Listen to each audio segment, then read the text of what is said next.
अस्सलाम वालेकुम। क्या हाल चाल, उम्मीद करता हूँ ठीक होंगे, खैरियत से होंगे। मेरा नाम है जमी और मेरे साथ हैं शहजाद चौधरी। आज जिस वीडियो पर रिएक्शन करने वाले हैं उसका टाइटल है 460 bedded Chittaranjan national cancer institute inaugurated by PM Modi in Kolkata. तो वीडियो शुरू करने से पहले हमारी आपसे रिक्वेस्ट है कि अगर आप हमारे चैनल पर नए हैं तो हमारे चैनल को लाइक करें, शेयर करें, सब्सक्राइब करें और बेल का आइकन दबाना मत भूलिए। तो ऐसी ही इंटरेस्टिंग और मजेदार वीडियो आपको मिलती रहेगी। चलिए शुरू करते हैं, लेट्स स्टार्ट। भारत के हेल्थ केयर सेक्टर में गत 7.5 वर्षों में हुआ है अभूतपूर्व काम। माननीय प्रधानमंत्री नरेंद्र मोदी जी के यशस्वी नेतृत्व में देश के हर हिस्से में जन जन के लिए उत्तम स्वास्थ्य सेवा सुनिश्चित करने के लिए उठाए गए ऐतिहासिक कदम। आयुष्मान भारत प्रधानमंत्री जन आरोग्य योजना से आज गरीब का मुफ्त इलाज हो रहा है, तो हजारों जन औषधि केंद्रों से 50 से 90% तक सस्ती दवाइयां मिल रही हैं। 1.5 lakh health and wellness centre, PM Ayushman Bharat health infrastructure mission जैसे कदम प्राइमरी से लेकर टर्शरी केयर के लिए मजबूत नेटवर्क बना रहे हैं। स्वास्थ्य क्षेत्र को फ्यूचर रेडी बनाने के लिए मानव संसाधन की कमी को पूरा करने पर विशेष फोकस है। 2014 में जहां केवल 7 एम्स थे, वहीं आज देश में 23 एम्स हो गए हैं। देश भर में 214 नए मेडिकल कॉलेज बने हैं। 40,000 से अधिक मेडिकल सीटों की बढ़ोतरी हुई है। देश में मेडिकल शिक्षा में सुधार के लिए नेशनल मेडिकल काउंसिल बनाया गया है। सदी की सबसे बड़ी महामारी के बीच भारत में जिस गति से स्वास्थ्य क्षमताओं का निर्माण हुआ है, आज दुनिया का सबसे बड़ा मुफ्त टीकाकरण अभियान चल रहा है और वह देश के सामूहिक सामर्थ्य की अद्भुत मिसाल है।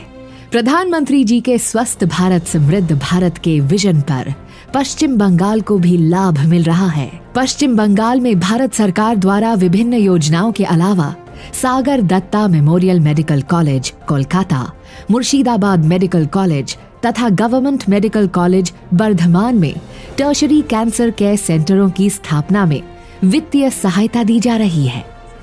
स्वतंत्रता सेनानी श्री देश बंधु चितरंजन दास के नाम पर स्थापित चितरंजन राष्ट्रीय कैंसर संस्थान CNCI कोलकाता 7 दशकों से पूर्वी और उत्तर पूर्वी भारत में कैंसर के उपचार में महत्वपूर्ण योगदान दे रहा है। मरीजों की लगातार बढ़ती संख्या और अत्याधुनिक उपकरणों की आवश्यकता के बीच CNCI की क्षमता विस्तार की जरूरत लंबे समय से महसूस की जा रही थी। भारत के हर हिस्से में गुणवत्तापूर्ण स्वास्थ्य सेवाएं सुनिश्चित करने के प्रधानमंत्री जी के विजन के तहत CNCI के एक नए कैंपस का निर्माण किया गया है। न्यू टाउन राजरहाट में स्थित CNCI का ये दूसरा कैंपस है। नए कैंपस से अब CNCI की कैपेसिटी काफी बढ़ जाएगी और पूर्वी और उत्तर पूर्वी भारत के कैंसर मरीजों को बहुत सहूलियत होगी।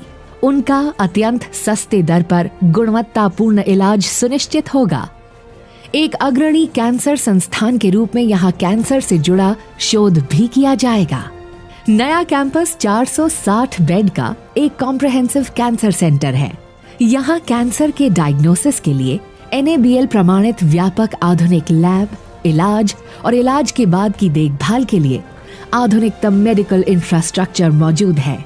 यहाँ OPD के 24 कक्ष तथा क्रिटिकल कैंसर की सर्जरी के लिए 10 मॉड्यूलर ऑपरेटिंग थिएटर हैं।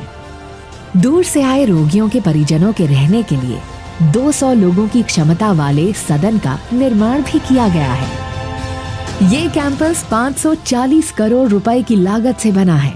आज माननीय प्रधानमंत्री नरेंद्र मोदी जी CNCI के नए कैंपस को देश को समर्पित कर रहे हैं।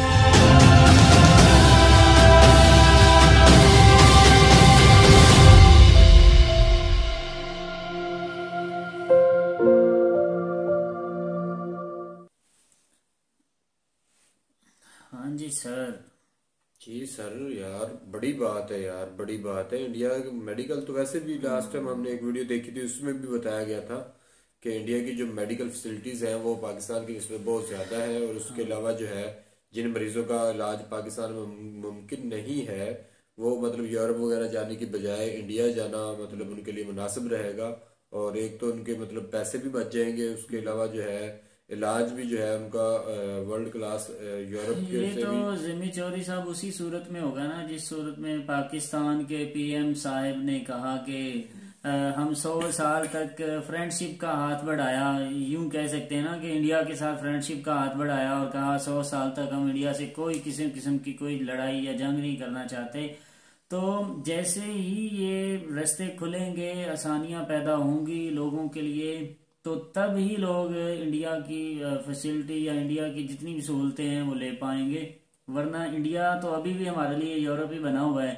तो किस तरह जाएं, कैसे जाएं, कितना कुछ, कितने पापड़ बेलने पड़ते हैं, कितना कुछ शो करवाना पड़ता है। इवन आप किसी मरीज का इलाज करने के लिए करवाने के लिए वहां जाते हैं तब भी आपको बहुत ज्यादा चैलेंज का सामना करना पड़ता है। जितनी देर तक ये सारे के सारे चैलेंज कम नहीं होंगे उतनी देर तक हम किसी भी, हमारे लिए इंडिया भी एक तरह का यूरोप ही होगा। ऐसे है जैसे हम इंडिया जाने के लिए हम वैसे कनाडा की जितनी तैयारी करेंगे तो इतना ही पैसा लग जाता है, क्योंकि अभी एक बॉर्डर लाइन क्रॉस करके उधर जाने से एक इंसानियत का भला होता हो तो मेरे ख्याल में ये एक अच्छा कदम है जो पाकिस्तान प्राइम मिनिस्टर इमरान खान साहब ने इंडिया की तरफ बढ़ाया फ्रेंडशिप का।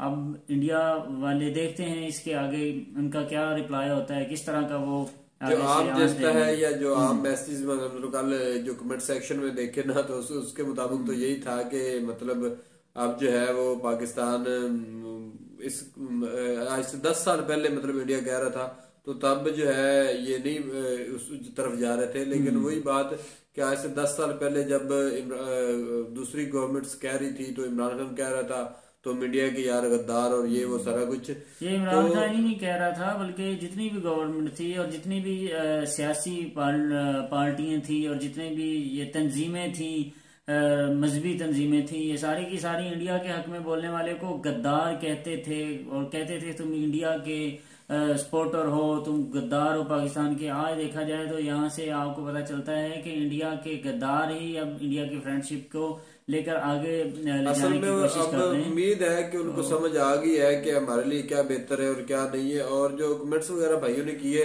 तो वो भी हमने रीड किए और उनके मुताबिक जो है अगर बात की जाए तो फिर मतलब तो मायूसी होती है। मेरा ख्याल है कि मतलब ना मायूसी इसलिए होती है कि मतलब बाज का ऐसे होता है कि ना अब वो दोस्त वगैरह बता रहे थे ना कि ये दोस्ती का हाथ बढ़ा के तो वो छुरी घोंपेंगे पीछे। तो भैया ऐसा वैसा बिल्कुल कुछ नहीं होगा। आम जनता के लिए एक बार दरवाजे खुल जाए ना भाई, गवर्नमेंट लेवल पे उनको वीजा वगैरह मिल जाए, आम लोग जो है एक तरफ जाए दूसरी तरफ आए घूमे फिरे। एक भाई साहब बता रहे थे कि मैं पाकिस्तान में आया था 2006 में, तो मैंने मतलब झांकी सिटी और काफी सारी सिटीज जो है वो विजिट किए और काफी कुछ मतलब उस मैसेज में था, कमेंट में था। तो इसी तरह अभी भी उनकी मतलब ख्वाहिश है कि 2006 के बाद अब जो है 2021-22 तक वो वही सिटीज में दोबारा से जाना पसंद करूंगा और देखना चाहूंगा कि क्या सीन है और क्या नहीं है। तो बहुत सारे जो है पाकिस्तानी हम तो अभी नए हैं मैदान में, तो बहुत सारे जो है व्लॉगर और बहुत सारे जो है दूसरे लोग हाँ जी, जाना चाहते हैं बिल्कुल इंडिया जाना में। चाहते हैं। हाँ। और ऐसे मतलब ऐसे ऐसे भी चैनल है पाकिस्तान के जो कोई ना कोई कंटेंट लेके आते हैं इंडियन बेस और लोगों से सवाल करते हैं। तो वो भी जरूर विजिट करेंगे उधर, क्योंकि इंडिया वाकई इस काबिल है कि उसकी सारी फैसिलिटीज ओवरऑल जितनी भी फैसिलिटीज है इंडिया में वो देखने के काबिल है, बल्कि वो फैसिलिटीज अवेल करने के भी काबिल है। तो जी बिल्कुल इसी तरह ही आज की जिस तरह की वीडियो है जिसमें मेडिकल के बारे में दिखाया गया कि हॉस्पिटल से हॉस्पिटल देखा जाता है कि एक हॉस्पिटल में काफी ज्यादा गैदरिंग हो गई है मरीजों की, तो एक न्यू कैंपस उसका तैयार कर दिया जाता है। और फिर तो कैंसर सेंटर स्पेशल है। हाँ जी। कैंसर सेंटर पे आपको पता है ना कि एक कैंसर कलेक्शन सेंटर खोला जाए ना जी, मतलब एक जस्ट उसमें इतना मतलब यार अरबों खर्च खरबों और रुपए फिर काफी ज्यादा रश बिल्कुल होता है। उसकी मशीनरी जो है वो बहुत ज्यादा खर्चा करवाने पे यार लग जाता है। तो पाकिस्तान में जो है गवर्नमेंट का मेरे ख्याल ऑफिशियल तो एक ही है जो उधर है, क्या कहते हैं, कराची में। शौकत खान नाम? नहीं शौकत खान गवर्नमेंट का कब है, वो तो इमरान खान ने अपने जाती बनवाया था ना। मतलब लेकिन वो भी फंडेड है, मतलब लोगों से उसने फंड रेज किए और बड़ा कुछ मतलब बड़ी देर लग गई उसको कैंसर हॉस्पिटल बनाने में। लोगों ने उसकी हेल्प की, तब मतलब क्रिकेटर के तौर पे जाने जाते थे। लेकिन अब वही इमरान खान अब जाके मतलब मेरा ख्याल है जैसे शौकत खानम के लिए कहते थे कि जी गरीबों का मुफ्त इलाज होगा और ये वो, तो अब जो है वो प्लेटफॉर्म पे जो है मुख्तलिफ और कहें कि पाकिस्तानी गरीबों का जो है वो मुफ्त जो है उनको खाना दिया जाएगा, उनको मुफ्त नौकरियां दी जाएगी। अब ऐसे हो रहा है नहीं, अब इसके रेसिप्रोकल हो रहा है ना। अब पाकिस्तानी जितने भी गरीब लोग हैं उनका मुफ्त खून निचोड़ा जाएगा। बिल्कुल बिल्कुल। उनका खून निकाल कर फिर उसे बेचा जाएगा, तो बेचकर फिर कुछ इस तरह का पैसा आएगा और पैसा फिर उस पैसे से हम पाकिस्तान का कर्जा उतारेंगे। तो इस तरह कर्जे कब उतरते हैं कि जब आप गरीब और लाचार अवाम का खून निचोड़ें और खून निचोड़ने के बाद उनके एहसासात को आप एक दायरा में बंद करके कुचल के फिर आप आगे निकलना चाहे, तो इस तरह कभी भी कौमें तरक्की नहीं करती। वही कौमें तरक्की करती हैं जो मसले राह दिखाते हैं लोगों को, जो लोगों को वे ऑफ लाइफ बताते हैं, लोगों को तरीके बताते हैं कि किस तरह बिजनेस करना है, किस तरह आगे बढ़ना है और किस तरह करके इन बातों को मजीद सीखना है और कैसे सिखाना है। तो ये वीडियो बड़ी इंटरेस्टेड थी। इस वीडियो में ये हमें कहना लाजमी चाहिए कि अगर पाकिस्तान और इंडिया के हालात ठीक होते हैं तो बहुत सारा पाकिस्तान को फायदा होने वाला है, क्योंकि जो मेडिकल के लिहाज से इंडिया तरक्की कर चुका है और जितनी ज्यादा उनके शोबे हैं और जिस कदर उनके पास मशीनरी है और जिस कदर उनके डॉक्टर एजुकेटेड हैं, इस तरह का पाकिस्तान में टैलेंट अभी तक नहीं है। तो ये बिल्कुल ऐसी ही बात है कि आप कह लें कि इंडिया और पाकिस्तान का मिल जाना ऐसे है जैसे जमीन और आसमान का मिल जाना। तो यकीनन एक दिन आएगा ये जमीन आसमान एक हो जाएंगे, इंडिया और पाकिस्तान की दोस्ती, सारी दुनिया खत्म हो जाएगी और दोस्ती जो है वो बेहतर हो जाएगी और वक्त के साथ बेहतर ही रहेगी। कोई जो है ना वो क्या कहते हैं कि दरमियान में वो दरार या खलल वगैरह नहीं आएगा। हम उम्मीद लेके बैठे हैं ना, तो पॉजिटिव सोच है तो हम पॉजिटिव ही सोचते हैं, नेगेटिव को जो है साइड पे रखते हैं। मिलेंगे नेक्स्ट वीडियो के साथ, तब तक के लिए हमें दीजिए इजाजत। अल्लाह हाफिज।